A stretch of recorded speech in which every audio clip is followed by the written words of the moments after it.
अस्सलाम वालेकुम नाजरीन, मैं हूं आपकी होस्ट अनीशा और आप देख रहे हैं K21 न्यूज़ और हमारा शो हेल्थ 21 जो कि है ईसा लेबॉर्ट्री की जानिब से।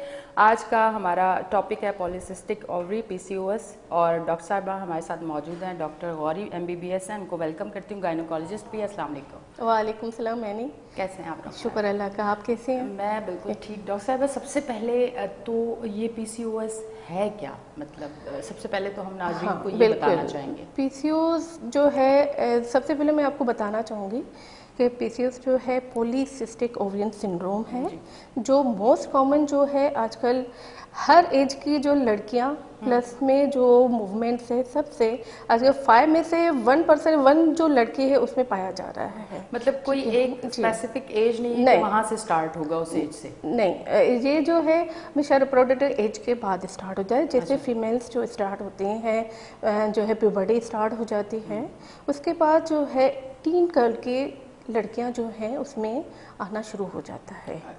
जी बिल्कुल। तो इसमें होता क्या है? हार्मोनल एक्चुअली ये जो है हार्मोनल डिस्टर्बेंस है, एंड्रोजेनिक हार्मोन्स जो रिप्रोडक्टिव हेल्थ को बढ़ाते हैं। जैसे जैसे लड़की जो है बढ़ना शुरू करती है, प्यूबर्टी आना शुरू हो जाती है, तो हमारे हार्मोन्स भी उसके साथ उस लेवल पे जाते हैं।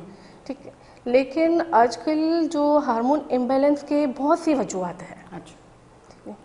या हार्मोन्स जैसे आजकल जो लाइफ स्टाइल है लड़कियों के खाने पीने का, मोस्टली जंक फूड 70% जो इफेक्ट डालता है पीसीओएस पे वो है जंक फूड। उसी को जो है आगे हम लोगों को अवेयरनेस देनी है लड़कियों को कि आपको कैसी डाइट लेनी चाहिए। पीसीओएस जो मोस्ट कॉमन जो है लाइफस्टाइल की वजह से हो रहा है। हमारी जो पार्ट है ओवरीज का, उसमें जो है एग मैच्योर नहीं हो पा रहे अपने जो जैसे मेंस्ट्रुअल साइकिल्स होती है सेकंड डे ऑफ साइकिल से, तो मैच्योरिटी जो है 12 डेज पे किसी की तो वेरी करती है। जैसे फीमेल्स होती हैं, हर एक की अपनी अपनी जो है मेंस्ट्रुअल साइकिल है, लेकिन सेकंड डे से लेके 12 वीक्स जो मोस्ट कॉमन वाली उस पे अपनी जो है मैच्योर नहीं हो पाता सेल। वहीं पे एक सेल बना सेकंड से लेके दूसरा वहीं पे रुक गया, तो पानी की थैली बन गई। पानी की थैली इस तरह आगे जाके छोटे छोटे बनते बनते पूरी जो अपीयरेंस होती है ओवरी की, इसके पर लग जैसे अपीयरेंस होती है हाड़ों के मोतियों की तरह। अच्छा। उस तरह बन जाती है, ताकि वो आगे 12 डे पे ओवुलेशन होती नहीं है। फिर आगे जाके क्या करता है, इनफर्टिलिटी करवाती है। यानी कि ये एग फिर ऐसा भी होता है कि ये एग नहीं बनते, इसकी वजह से बांझपन भी हो सकता है? नहीं, बांझपन जो है हो सकता है अगर आप जो है ना उनको ट्रीट नहीं करोगे, अगर नहीं करते तो। लेकिन ये कोई ऐसा मसला नहीं है कि ट्रीट ना किया जाए, सही वे में आप उनको ट्रीट करो। स्टार्टिंग में जैसे आपको पता चलता है, आजकल तो लड़कियां इतनी बाशहूर हैं, उनको थोड़ी सी फिजिकल एग्जामिनेशन भी तो होता है ना, तो जैसे आपको थोड़ी सी हेयर ग्रोथ हुई, वेट गेन हुआ, तो आपको समझना कि something wrong in my body. ठीक है, तो ये पहले तो आपको जो है डॉक्टर के पास जाना चाहिए। मेन सिम्टम हमें क्या होता है कि पीरियड्स इरेगुलर होना शुरू हो जाते हैं। अच्छा, पीरियड्स मंथ में सही होते नहीं है या बार इरेगुलर स्टार्ट नहीं, कभी आए कभी बल्कि ना भी आए, स्पॉटिंग हुई। हाँ, मतलब मेरे पूछने का मकसद ये है कि बहुत सारी लड़कियां ऐसी हैं जिनसे मेरी बात होती है, वो ये कहती हैं कि मंथ में जब पीरियड्स आते हैं उसके 2 दिन बाद फिर आप समझ गए कि अब ठीक हो गया, फिर 2 दिन बाद फिर हल्का सा स्पॉट लगा। तो मैं ये चीज़ थोड़ा पूछना चाह रही हूँ कि ये 2 एग्जाम हो सकती हैं कि किसी को बहुत ज़्यादा और किसी को बिल्कुल नहीं या कम, ये हो सकता है? इसी तरह भी होता है, किसी तो वो तो हैवी भी आ जाता है, आ गया एक दिन ज़्यादा आया फिर ख़त्म हो गया, या किसी को तो बिल्कुल भी आए नहीं, 3-3 महीने का गैप हो जाता है। अच्छा, ठीक जी। ये मेन अलामात हैं। अगर आपको नजर आए कि ये चीज़ अब होना शुरू हो गई तो सबसे पहले आप अपनी डॉक्टर के पास जाएं। और वेट गेन, हाँ, वेट गेन जो है लड़कियां से, मैं तो कराची में हर दूसरे अपने आप को भी देख रही हूँ कि वेट गेन लड़कियां बहुत ज़्यादा, स्मार्ट लड़कियां, स्लिम लड़कियां आपको बहुत कम नज़र आ रही हैं, और फिर वो लड़कियां डाइट भी कर रही हैं फिर भी उनका वेट गेन हो रहा है। वजूहात यही हो सकती हैं? वजूहात देखिए और भी बहुत हो सकती हैं, हो सकती हैं। हाँ। ठीक है, आप डाइट कर रहे हो, 5 दिन डाइट करें, लेकिन आप चीट डे जाके इतना खाते हो कि 5 दिन की डाइट खत्म हो जाती है, कोई फिर फायदा नहीं रहता ना। चीट डे में आप करो, घर का आप खाओ। 70% आपकी किचन का खाना है, आप बाहर का खाओ कि चीज़ करके। पीसीओएस में मोस्टली जो है ना 4 चीज़ों से आप बिल्कुल परहेज करो। वो 4 चीज़ें कौन सी? चावल, चीनी, फ्रोजन चीज़ें, ठीक है, जो भी रिफाइंड जो बनी होती है ना, वो चीज़ें ना खाओ। बेकरी आइटम भी नहीं? जी, बेकरी आइटम उसमें भी रिफाइंड में आ गए, वो बिल्कुल आप बंद कर दो। अगर आपको लगता है कि आपका जो है ये कंप्लेन स्टार्ट हो गई है और रेगुलर साइकिल होना तो आप जो है बहुत ही ज़रूरी है। आगे जाके ज़रिए है फीमेल को एक जो है ना लंबा प्रोसेस की तरफ जाना होता है। बिल्कुल ऐसा ही है। अच्छा, आपने कहा कि लाइफ स्टाइल जिन लोगों का अच्छा नहीं है, ये उनमें ज़्यादा पीसीओएस जो है वो होता है। अब मुझे ये बताएं कि लाइफ स्टाइल में मैं आपको अगर चीज़ें बताऊं तो आप उस हिसाब से बताएं कि हमारे सोने की भी टाइमिंग नहीं है। हम कराची की अगर बात करें, मुझे और शहरों का इतना नहीं पता, कराची वाले मशहूर है इस बात में कि रात जागते हैं और दिन को सोते हैं। ये हो गया सोने वाला स्टाइल, ये आपकी नींद भी आप प्रॉपर रात की नहीं ले रहे। फिर उसके बाद हमारे खाने की टाइमिंग नहीं है। उसके बाद तीसरी चीज़ ये है कि घर का हेल्दी फूड जो खाना चाहिए, सब्जियां हो गई, फ्रूट्स हो गए, सलाद हो गया, इस तरह की चीज़ें वो हम नहीं खाते। हम फास्ट फूड बाहर से ऑर्डर किया या खुद गए, और ज़्यादा मतलब हफ्ते में 5-4 दिन तो ये चलता है। तो आप बताएं कि ये कौन कौन सी चीज़ों को हमें सेट करना है? पहले ठीक है, आप बाहर का खाओ, लेकिन बाहर भी तो ये जंक फूड के अलावा दूसरी चीज़ें भी तो मिलती है। आप फ्रूट्स खाओ, सलाद खाओ, दाल खाओ, या वेजिटेबल फाइबर्स होते हैं वो आप खा सकते हो ना।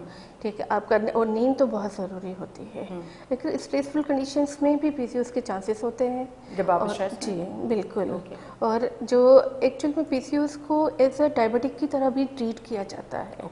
ठीक है, क्योंकि इंसुलिन रेजिस्टेंस हो जाती है, ठीक है, इस वजह से भी। ठीक है, लेकिन आपको खाने पीने का अपने लिए तो आपको टाइम निकालना ही चाहिए। कंप्यूटराइज ज़िंदगी बिल्कुल कराची की है, ठीक है, आपको भागते जाओ भागते, लेकिन एक ऐसा एक स्टॉप आ जाता है कि आपको वो अपने आप लिए थोड़ा सा कवर करना पड़ता है कि मुझे जो है ना अपने लिए टाइम देना है। ठीक है, पहले आप मुझे ये बताएं कि पहले जो दौर था उसमें इतना इश्यूज नहीं आते थे बिल्कुल, क्योंकि वो घर के ज़्यादा खाते थे। अच्छा, अब मुझे एक चीज़ और आपसे पूछनी कि चिकन जो है उसका इस्तेमाल हम लोगों के घरों में ज़्यादा होता है। जी बिल्कुल। और पकती इसलिए ज़्यादा है कि मैं एक खातून हूँ, खुद एक औरत हूँ, तो मैं बोलूँगी शायद बुरा ना लगे कि जल्दी पक जाती है। ठीक है, तो चिकन जो है वो ज़्यादा इस्तेमाल है। चिकन की फीड हमें पता है कि क्या है, तो चिकन भी खाना बेहतर है कि ज़्यादा, जितना हम लोग हफ्ते में 2 बार 3 बार चिकन बना रहे होते हैं, अगर चिकन घर में नहीं बनी तो बाहर से बर्गर में भी चिकन ही आ रहा है, तो थोड़ा सा उस हवाले से देखिए चिकन जो है खाना मना नहीं है। ठीक है, उनको भी आजकल जो है एस्ट्रोजन के हार्मोन्स के जो है इंजेक्शंस दिए जाते हैं, जिसकी वजह से गर्ल्स जो है जल्दी प्यूबर्टी की तरफ चली जाती हैं। हफ्ते में आप 2 मरतबा ज़रूर यूज़ करो, लेकिन ऑयल फ्री गर्ल करके यूज़ करो उस हिसाब से। अगर आपको जो है कोई इशू नहीं है तो ऑयल से, चिकनाहट से, इन चीज़ों से परहेज़ करके, लेकिन हफ्ते में 2 मरतबा से ज़्यादा नहीं लेनी चाहिए। उसके साथ ठीक है, आप अगर चिकन ले रहे हो लेकिन उसमें फाइबर ऐड करवाओ, कोई हरी सब्जियां ऐड करवाओ आपको, अगर जो है करना है तो। अगर इस हिसाब से मेरे पास तो, मैं एज ए सोनोलॉजिस्ट भी हूँ, ठीक है, तो कोई लड़की कहती मेरा तो वेट गेन नहीं है, लेकिन फिर भी पीसीओएस है, क्योंकि उनकी जो पिक्चर हमें नज़र आती है अल्ट्रासाउंड पे बिल्कुल पर्ल अपीयरेंस होती है, क्योंकि उनको जो है हार्मोन इम्बैलेंस सिर्फ होते हैं। हार्मोन सिर्फ इंसुलिन का तो नहीं है ना, और भी जैसे फॉलिकल स्टिमुलेटिंग है, ल्यूटिनाइजिंग हार्मोन, मेन हार्मोन से वो डिस्टर्ब होते हैं खाने की वजह से। ग्रोथ उनकी बॉडी की नहीं हो रही है, लेकिन इफेक्ट डाली उनके ओवरीज पर, जो उनके मैच्योर एग नहीं होने पा रही है। हमें उनका सिंड्रोम पूरा तो नहीं, सामने से पिक्चर उनकी हेयर ग्रोथ नहीं मिल रही है, लेकिन हमें ओवरीज की जो है उनके अपीयरेंस ज़रूर मिल रही है। ठीक, अच्छा, तो इसके ट्रीटमेंट किस तरह से आप करते हैं? देखिए जो ट्रीटमेंट जो है ना वेरी करती है कि यंग एज की लड़कियां हैं, ठीक है, उनको मैरिड और अनमैरिड का। जैसे लड़कियां हैं तो उनको तो सारी कंसीव का कोई इशू नहीं होता है, तो उनको हम जैसे एस्ट्रोजन प्रोजेस्टेरोन की जो टेबलेट्स आती हैं 3 to 6 मंथ के लिए हम उनको उनको देते हैं। ठीक। और बाकी जो अगर कंसीव करने वाले फीमेल्स हैं उनको कोई कोई मेरे पास तो ये भी आती हैं कि भाई मेरा एक बेबी हुआ है लेकिन इसके बाद से मुझे कंसीव नहीं हो पा रहा, मुझे 4 साल हो गए, 5 साल हो गए हैं। उनका भी वजूहत ये कि उनका प्रेगनेंसी के बाद हार्मोन चेंजिंग हो जाती है, अपना वो जो है डिलीवरी इसके बाद जो है करती नहीं है ख्याल अपना, तो जो है उनके जो है ना पीस अंडे बनना बंद हो जाते हैं चिकनाहट ज़्यादा की वजह से, अपने खाने पीने का सही ख्याल नहीं रखती हैं, ऑयली चीज़ें तो उनको जो है हम लोग जो है जैसे सेल्फ स्टिमुलेट करने के लिए आती हैं क्लोमेट फर्टिलिटी सेल स्टिमुलेशन हार्मोन्स की, वो हम उनके डे सेकेंड से साइकिल जैसे स्टार्ट होती है उनसे 5 डेज़ के लिए देते हैं। 2 किस्म की हमारे पास इनकी भी ट्रीटमेंट आती है। अच्छा। जैसे क्लोमेट है वो हाइपर स्टिमुलेट 5-6 साल सेल्स जो हैं वो स्टिमुलेट करती है, लेकिन एक लेजरा आती है वो जो 1 ओवरी से एक सेल को स्टिमुलेट करती है, तो हम उनको 3 या 4 साइकिल तक वो हम ट्रीटमेंट उनको देते हैं जो कंसीव करना चाहते हैं। उसके साथ भी ये नहीं कि हम सिर्फ वो जो है क्लोमेट दिए और बस नहीं, उनको भी ये मैंने जैसे पहले ही कहा कि 70% जो है आप लोगों को किचन काम करता है, बाकी 20% जो है एक्सरसाइज करती है, वॉक करती है, मेन वॉक, वो नाइट वाली वॉक नहीं, सुबह वाली वॉक। हाँ, वो जो आप कहते हैं कि घर में सारा दिन काम कर रहे थे, चल फिर रहे थे, नहीं, वो वाला नहीं। वो तो मैं तो कहती हूँ कि वो एक स्ट्रेस होता है। हाँ बिल्कुल। वो स्ट्रेस कंडीशन आ जाती है, वो वॉक नहीं होती है। सुबह सुबह फ्रेश जो पार्क में आप जाओगे तो ऑक्सीजन लोगे, वो आप लोगों के लिए बेहतर है। अच्छा ठीक है। अच्छा मुझे बताइएगा और पीसीओएस से और क्या मामला होते हैं बॉडी में, और क्या चेंज आता है, चिड़चिड़ापन भी आता है क्या, या अगर कोई मैरिड लाइफ जी रहा है तो उसमें भी कुछ डिस्टर्बेंस होती है, क्योंकि मैरिड जो औरतें हैं वो भी हमें देख रही होंगी। देखिए चिड़चिड़ापन तो नहीं आता, वो थायराइड में आता है। हाँ।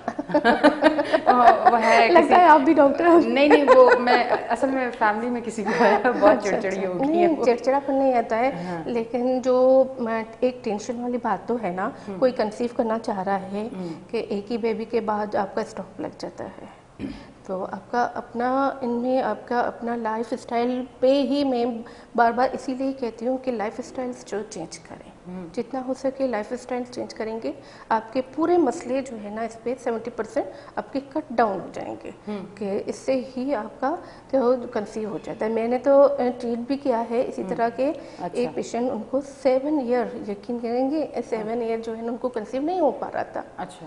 लेकिन मैंने तकरीबन 3 साइकिल तक जो है उनका ट्रीट किया और उन्होंने कंसीव किया।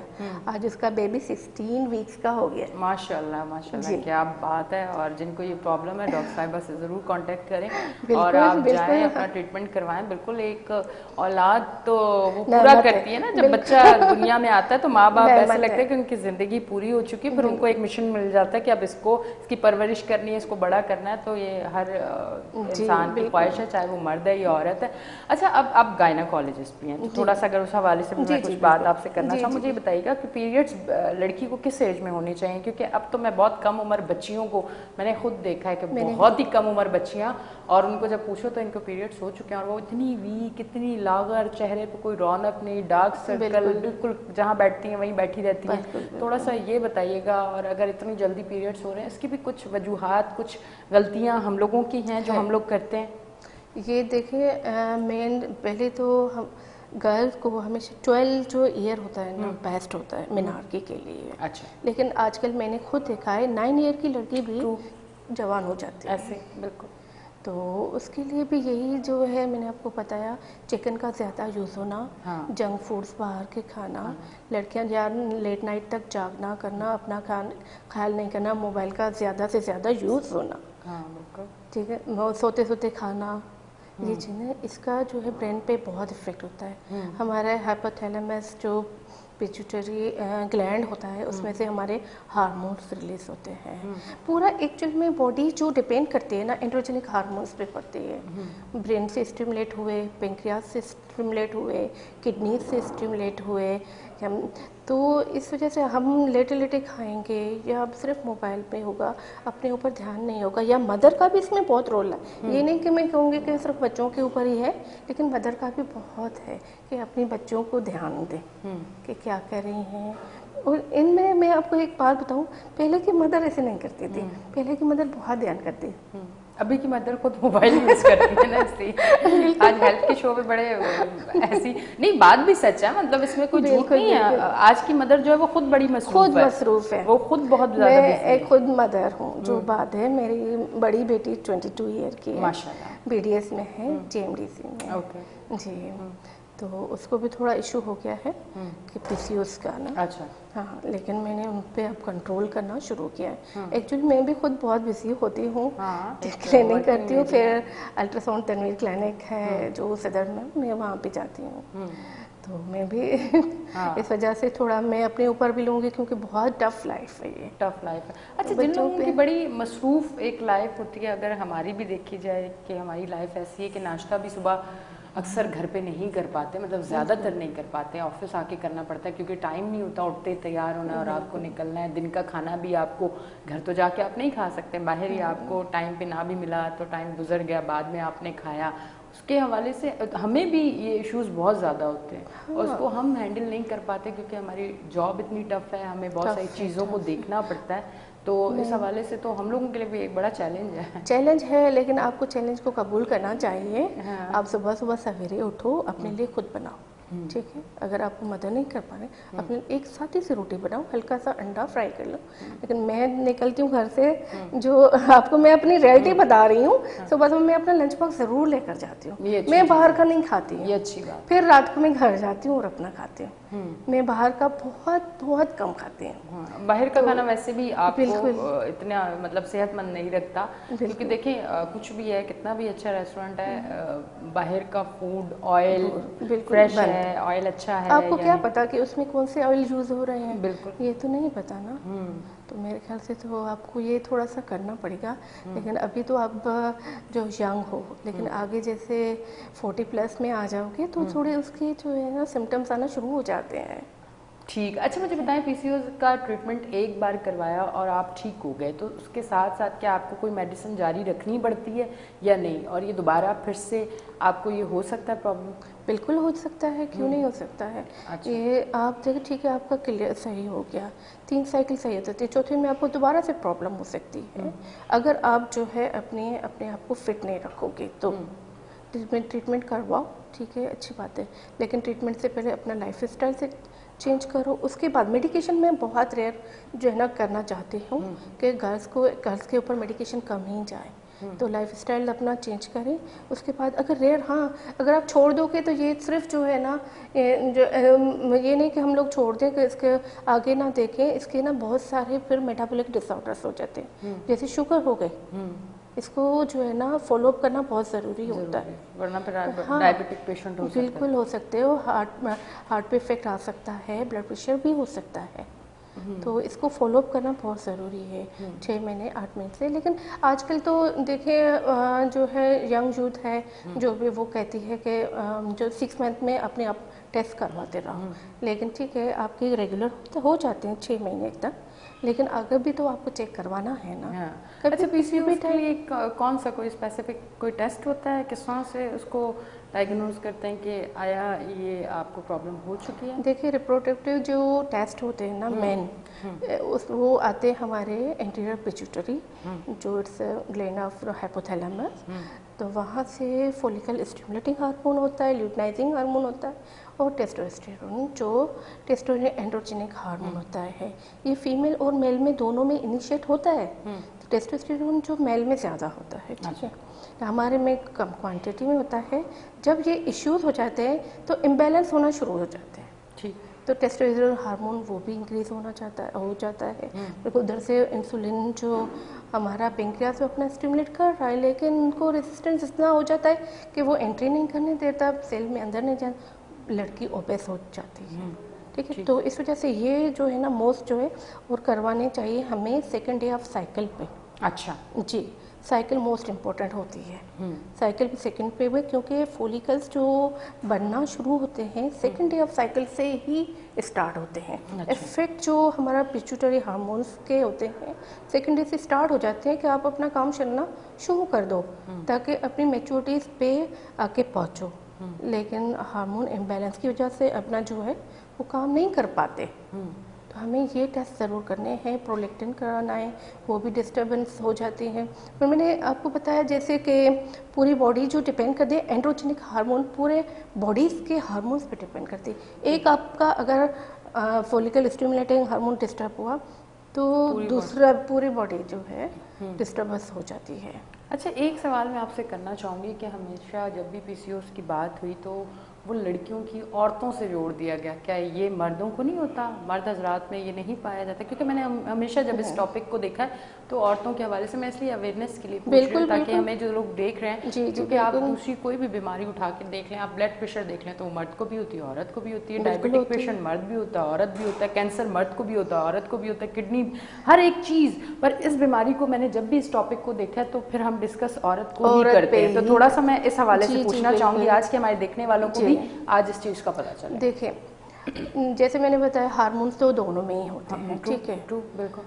टेस्टोस्टेरोन हार्मोन मेल में बहुत ज़्यादा होता है। अच्छा। क्योंकि उनकी स्पर्म की फॉर्मेशन होती है, ठीक है। अगर उनका उसमें टेस्टोस्टेरोन कम होता है तो स्पर्मेटोजेनेसिस यानी कि फॉर्मेशन नहीं होती है। उसमें क्या हो जाती है फिर जो है स्पर्म की फॉर्मेशन, उनके जो स्पर्म है वो या तो उनकी मोटिलिटी सही नहीं होती है, अच्छा। एजनेसिस हो जाती है, कम बनना शुरू हो जाते हैं। देखिए, फर्टिलिटी के लिए सिर्फ फीमेल्स को जो है ना आप उनको ट्रीट ना करें, ठीक है। आप मेल के सेमेन एनालिसिस करवाने हैं कि आपकी सेमेन की प्रोडक्शन, उसमें स्पर्म फॉर्मेशन सही हो रही है या नहीं हो रही है। उसमें जो है टेस्टोस्टेरोन का हार्मोन का रोल आता है। उससे अगर फीमेल है तो आप FSH LHS का चेक करेंगे और उधर से टेस्टोस्टेरोन हार्मोन, आपका हार्मोन सही जा रहा है, आपका हार्मोन सही होगा तभी स्पर्म फॉर्मेशन होगी, ठीक है। तो इन दोनों में ये बैलेंस है।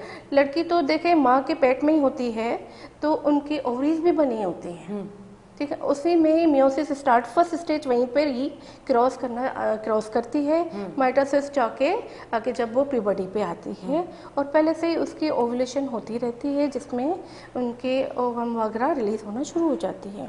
अच्छा, फर्टिलिटी के मैं आपको बताऊं कि जो पेशेंट है उनको एज बहुत रिलेटेड है। अच्छा, 35 इज इनफ, ओके, ठीक है। 35 तक आप अपना ट्रीटमेंट करवा लो, बच्चे करने कर लो, उसके बाद जो है ना आप कंसीव का बहुत मुश्किल होता है। फिर हम कहते हैं कि आप IVF की तरफ चले जाओ। 40 के बाद तो IVF भी बंद होता है, IVF भी नहीं है। लेकिन तो जो रिस्पॉन्सिबिलिटी है कि फर्टिलिटी के लिए सिर्फ फीमेल पे नहीं है, PCOS पे, ठीक है, वो आपको मेल को भी ही ट्रीट करना है। अगर उसकी सेमेन एनालिसिस में मोटिलिटी सही नहीं है, स्पर्म काउंट सही नहीं है तो फिर दोनों तरफ से ही ट्रीट करके करना पड़ेगा। हार्मोन तो दोनों की तरफ से ही है ना। बिल्कुल। थैंक यू डॉक्टर साहिबा, आपने तशरीफ लेके आई। हमारे शो का टाइम जो है वो खत्म हो चुका है। थैंक यू नाज़रीन, आपने देखा आज का हमारा शो, यकीनन आपको पसंद आया होगा। हेल्थ 21 जो कि K21 पे ईसा लेबॉर्ट्री की जानिब से, अपनी होस्ट टाइनिशा को दें इजाज़त, फिर मिलेंगे। अल्लाह हाफ़िज़।